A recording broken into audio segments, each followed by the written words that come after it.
And welcome back. We're doing some lightning analyses of Maru and Life, so you know what? Let's go straight into the second game without any delay. Isn't that amazing? Everything we talked about with game one, you can see in part one. Easy peasy. So we asked ourselves a question at the end of the last segment. Why would you ever go Zergling speed first in the modern metagame? Well, Terran players, by and large, are going Reaper first. Occasionally they'll go Command Center, and then build a barracks, and whatnot. But generally speaking, the goal of this opening for Life is to dramatically delay the Terran ability to get up a natural expansion. This will give Life the opportunity to tech up to Mutalisks and not really be up against that many Marines, and then likely extend a lead as the game goes on. Against the more common openings like Reaper, Zerglings will be out, and you can just straight up deal with that. So let's see, this Life goes straight up for the Zergling speed. Gas 14, Pool 14 takes his hatchery. Sends these Zerglings out to try to intercept the Reaper, or at the very least, do some gentle spotting. It's not going very well, but a big benefit of this is that look at Maru's vision. Has not scouted a dang thing. And look at how far down the command center is. It's a third done right now. This is the big benefit of those Zerglings moving out and delaying the scout. They have no idea that Speedlings are on the way. See Life even getting the chance to deny that scout. I think Maru doesn't see it, no. Probably likely saw the wobbling spawning pool, but we see two Reapers are out, and very importantly, there have not really been a tremendous amount of lings made. 3 were lost, and looks like we have, yeah, it's just 8 Zerglings thus far. But with this timing, a larva inject pops off right before the Zergling speed arrives, and that's the one that gets turned into the Zerglings. So we see that Maru's in this really ugly position. This is, again, the big benefit of this style. Look how inactive this barracks has been, because it's been building a reactor. Look at how just done this factory is. And look at how arrived the Zerglings are. Look at how hard the minimap colors are to see, and look at the fact that I can't change them. I can do this and switch to the Life camera. Might be a little bit more easy. So Life is doing this really cool thing now, where he can rush up here, shut this down. I mean, Maru's going for his 3rd command center, but Life gets the benefit of killing this command center, for sure, and is beginning to drone behind it. I think there's a little bit of overlinkage going on right now by Life, but I'm not really that strung out about it because I think he's doing significant damage, as can be seen. So anytime you're Zerg and you are low on bases or larvae or drones or what have you, Queens for defense, fast layer for the Mutalisks. Very, very solid play. So now Maru's in what would generally be called an awful position. His Expo has been denied. He's up against a Zerg player who's done significant damage, and he's going to go ahead and do the smart thing first. Check for thirds. He's going to check here, and then we'll have to check here straight away.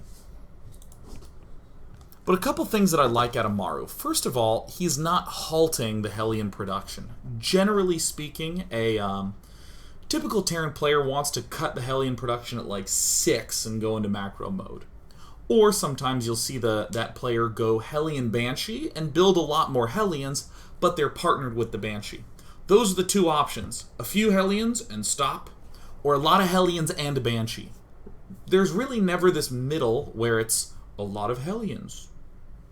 A lot of Hellions with no blue flame, just a lot of Hellions. Very rarely seen. Smart for a couple of reasons. First and foremost, Maru has seen a lot of Zerglings get built, so he wants to get a lot of the response to that get built. But also, the fact that this expansion is delayed cuts into Maru's ability to get additional barracks down, to get those additional funds. In a sense, Maru doesn't need a lot of money for a lot of barracks. He doesn't need a lot of money for... crap, how do I want to say that?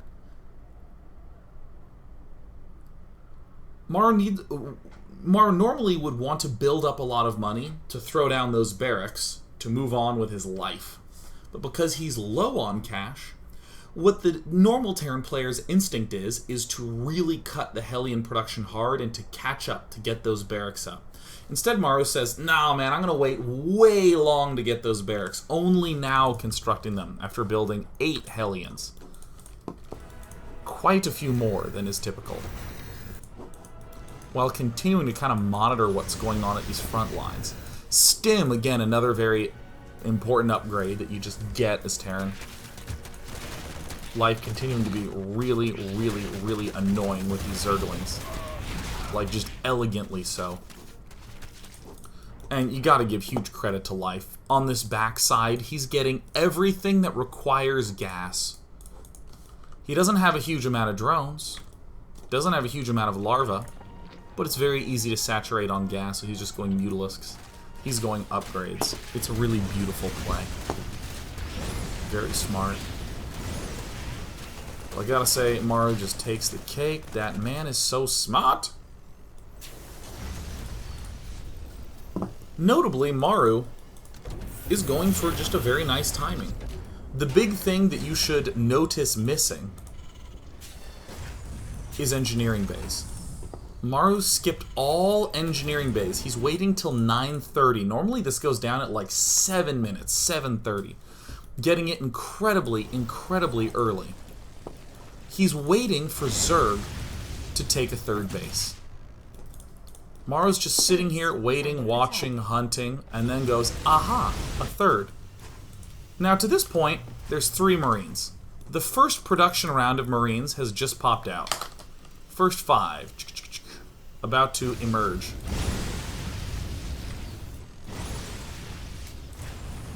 And suddenly, Maru just goes. Instantly moves out. Why? Why would this happen? Because one of 2 things is true. Either Life is staying relatively low-tech and building up a lot of Zerglings, maybe even some slow Banelings, in which case these Hellions are going to be in good shape. But we haven't really seen that many more Lings. So it's very easy to conclude our opponent is going for Mutalisks. So Maru brings these Marines along, knows that these Marines will not really be very threatened, to be able to do a very big push with a very weird mix of units, 8 Marines, 8 Hellions. Doesn't work in really any other context, but is just such a smart answer for this particular one. And suddenly, the tides have turned massively. Just so huge. Suddenly, Maru is like ahead in bases.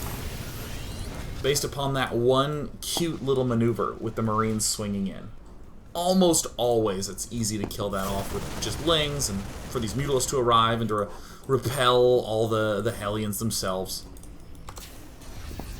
But now Maru has very easy defenses. There's not going to be that many Mutalisks, so if we make a couple turrets, we're completely defended.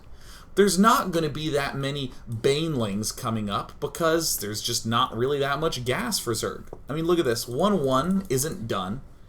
Even if it was done, what gas can Life spend on that now? You need 2 bases to get a strong amount of gas base harass out quickly. But the sort of assumption that you're working under as Life is that you're going to be able to use that gas to deal damage and to get a lead by, like, getting a base. You kind of need 3 gases once you hit mid-game. You really do, to get Banelings and upgrades and mutas. So now suddenly, without the extra income coming on in, I mean, Maru, I just think, is in a nice position to just macro his way to victory. And more or less is what we see him do. Getting up his 3rd base. I mean, here's some Zerglings coming in. Very nice last-minute answer from Maru. I mean, Life's doing his best to do these little counterattacks to buy himself more time. And I'll actually go to the Life camera so it's clear to see what's so scary about this. Life could have had this base up and running. Look at the gas trying to get built immediately.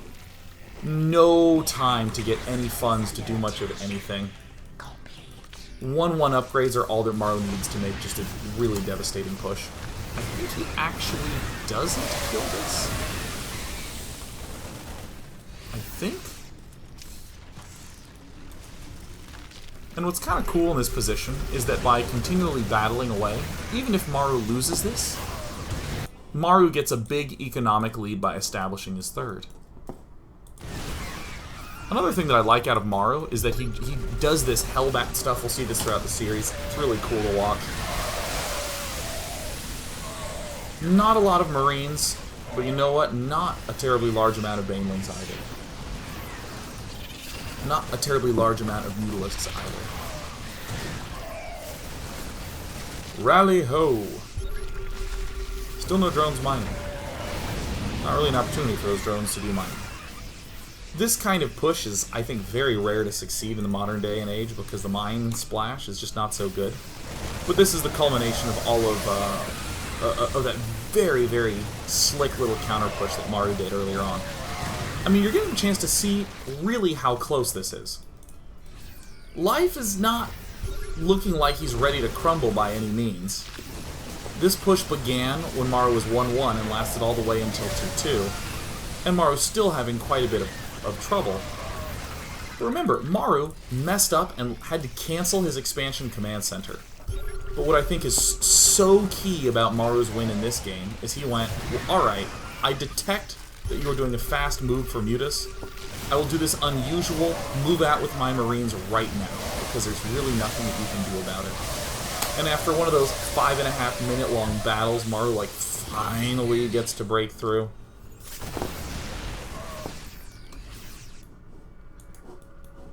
There's also Mined Out Main. I think Life gets a little bit of a breather, but not really if you look at the supply count. There's not too much more to say here. I just think that that was an absolutely stellar move by Maru. Then doing the usual transition to the modern mixture of Hellbat 4 Marine. Super cool. So we got in that game to see what I would call a wonderful opening by Life, and then a wonderful counterplay by Maru. Life opened up with fast Zergling speed, thwarted the early Reaper play, and just shut down the expansion hard for a while. Forced to cancel. Ugh.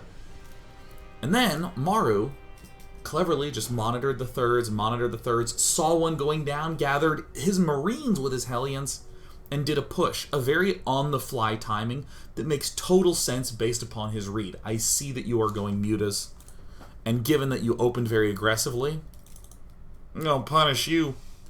This next game, I really just have to admire Life's ability to analyze maps. Oh, thank God the colors are yellow and red. We can see things now.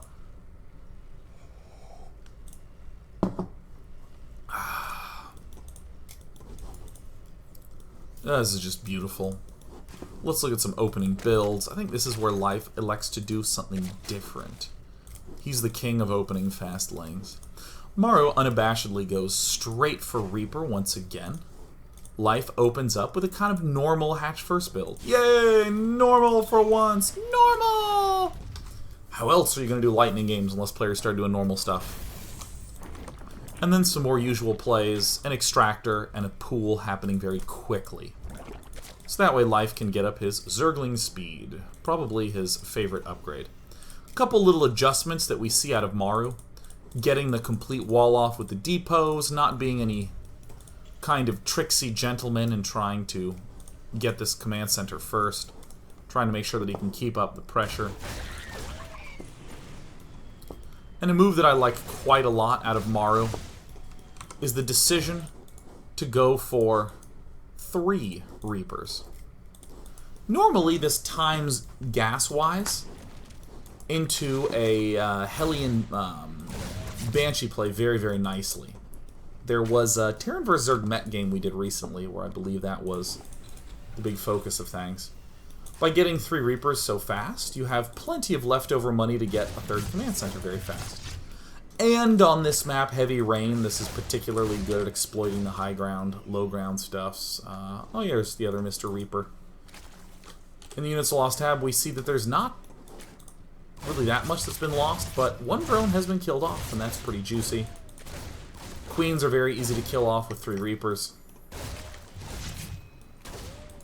Gotta remember when Reapers did bonus damage to light, like 2-shotted Zerglings, and they had a tier 1 speed upgrade. It was so unfair and awesome. So let's see some themes. Big theme out of Life, flooding with Zerglings when he's detecting a lot of Reapers. That's good for 2 reasons. 1, it'll kill the Reapers. But 2, and much more importantly, Reapers are followed by Hellions, period. They just are followed by Hellions. Now, what's very unusual that we're seeing out of Maru is that he is not transitioning all the way up to Cloaked Banshee, as is very, very common. Life has this somewhat awkward predicament where he wants to get up a 3rd base, but has to be very careful because a 3 Reaper multi-Hellion force is a pain in the bum. Yet again, Maru's just going to tickle our fancy by going for very fast stim pack. We see, again, no engineering bays. The engineering bays come after that. This is going to allow him to be quite a bit more aggressive.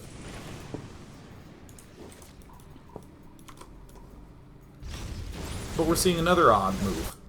Halting at 4 Hellions. So this is kind of a meta-gamey style play. Normally, if you open 3 Reapers, you're very gas-focused in the opening. And you're getting your 3rd command center up. All your economy, for lots of reasons that's easier to say, go play and practice and you'll feel it. Your economy just lines up very nicely to go for 3 Reapers into Reaper Hellion, into Reaper Hellion Banshee. But what we're seeing Maru actually do is just cut right after he gets 4 Hellions. Very early Hellion cut. Transitions straight into bio. And he's still able to put quite a lot of pressure. We see Life up to 5 Queens. Why 5 Queens? Well, I mean, there's alternative moves, but these moves are particularly strong when Hellion Banshee is a big consideration. When the Banshees will be coming soon, likely. So we see the more upgrades coming up, Life doing his usual 4 gas and super delayed layer. Very nice, but these upgrades coming out super soon. This starport coming out super soon. It's a very, very swift move up to Marines with stim and combat shield. And soon enough, you're about to see the most exploitative thing on any map you will ever see, ever. What are some general numbers to remember? I'll tell you. If a player is doing something like going straight for 2 base Mutalisks, generally right around 10 minutes they'll pop out.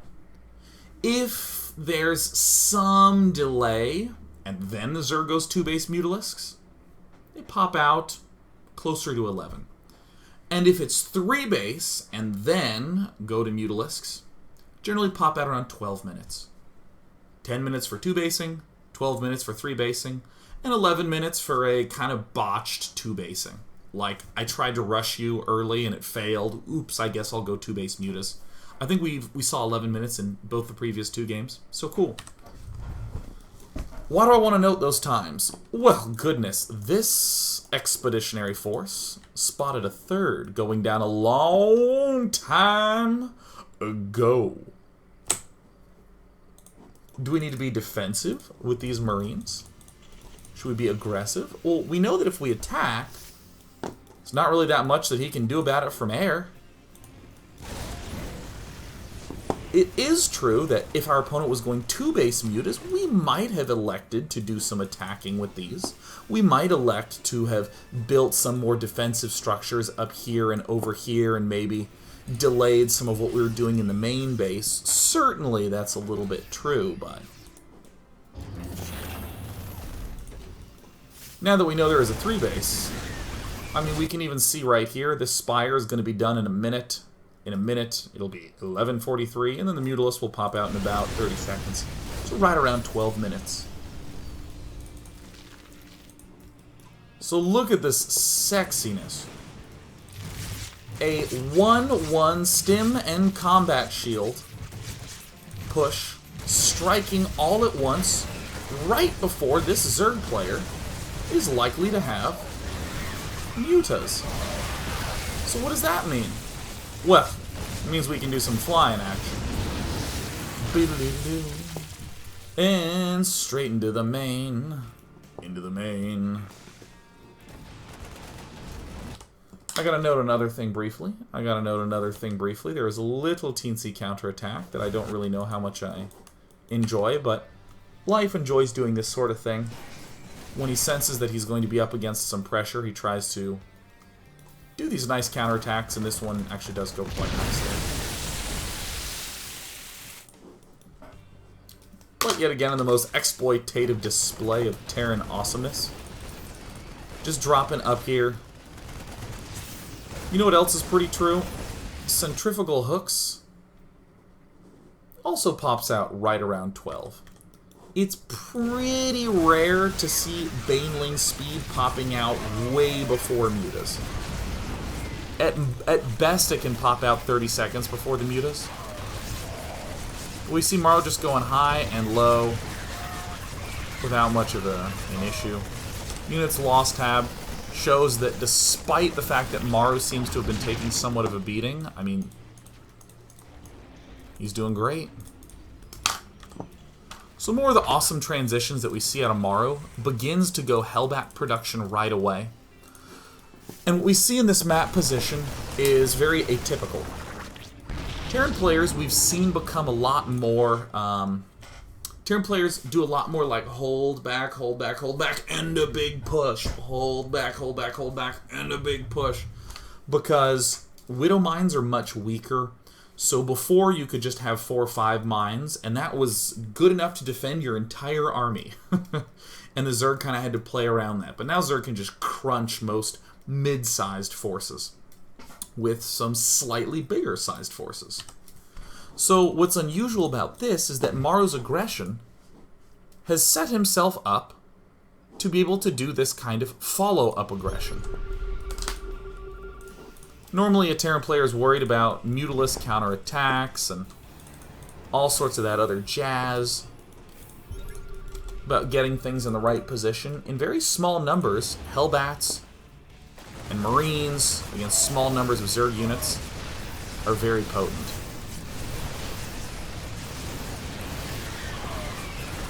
And we see some nice target firing up on the top, some Banelings popping off, and what's great is that these Mutalisks can't really follow.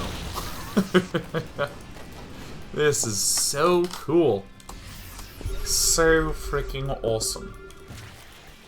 So all the while, we're seeing Maru do Big Attack 1 into Big Attack 2, and this is now Big Attack 3. Getting a kind of unusual mix of 6 barracks and a very fast factory with add-on. A very fast second factory with a tech lab to be able to begin Thor production. I mean, everything Maru's doing is trying to guarantee that he can continue to attack.